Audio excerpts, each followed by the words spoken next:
Excel cut ಆಗಿ bus ಪಲ್ಟಿ, 50 ಜನರಿಗೆ ಗಾಯ, 20ಕ್ಕೂ ಹೆಚ್ಚು ಜನರ ಸ್ಥಿತಿ ಗಂಭೀರ. ಕೆಎಸ್ಆರ್ಟಿಸಿ ಬಸ್ ಪಲ್ಟಿಯಾಗಿ ವಿದ್ಯಾರ್ಥಿ ಸಾವು, 50 ಪ್ರಯಾಣಿಕರಿಗೆ ಗಾಯ. ಮೃತನನ್ನು ಹೊನ್ನಾಳಿ ತಾಲೂಕಿನ ಕುಂದ್ರು ಗ್ರಾಮದ ನಿವಾಸಿ 23 ವರ್ಷದ ದರ್ಶನ್ ಎಂದು ಗುರುತಿಸಲಾಗಿದೆ. ಕಾಲೇಜಿಗೆ ತೆರಳಲು ಬಸ್ಸಿನಲ್ಲಿ ಪ್ರಯಾಣಿಸುತ್ತಿದ್ದಾಗ ಅಪಘಾತ ಸಂಭವಿಸಿದೆ.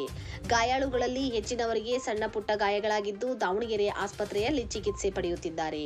ಇನ್ನು ಅಪಘಾತದಲ್ಲಿ ಗಂಭೀರವಾಗಿ ಗಾಯಗೊಂಡಿರುವವರನ್ನು ಮಣಿಪಾಲ ಆಸ್ಪತ್ರೆಗೆ ದಾಖಲು ಮಾಡಲಾಗಿದೆ. ಪೊಲೀಸರ ಪ್ರಕಾರ ದಾವಣಗೆರೆಯಿಂದ ಹೊನ್ನಾಳಿ ಕಡೆಗೆ ತೆರಳುತ್ತಿದ್ದಾಗ ಜಿಲ್ಲೆಯ ಚನ್ನಗಿರಿ ತಾಲೂಕಿನ ಮರಬನಹಳ್ಳಿ ಬಳಿ ಬಸ್ ಪಲ್ಟಿಯಾಗಿದೆ. ಬಸ್ಸಿನ ಹಿಂಭಾಗದ ಎಕ್ಸೆಲ್ ಮುರಿದಿದ್ದರಿಂದ ಚಾಲಕನ ನಿಯಂತ್ರಣ ತಪ್ಪಿ ವಾಹನ ಉರುಳಿ ಬಿದ್ದಿದೆ ಎಂದು ಹಿರಿಯ ಪೊಲೀಸ್ ಅಧಿಕಾರಿಯೊಬ್ಬರು ಮಾಹಿತಿ ನೀಡಿದ್ದಾರೆ.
ಮಾಡಬೇಕು ಅದೇ ಇರೋದು.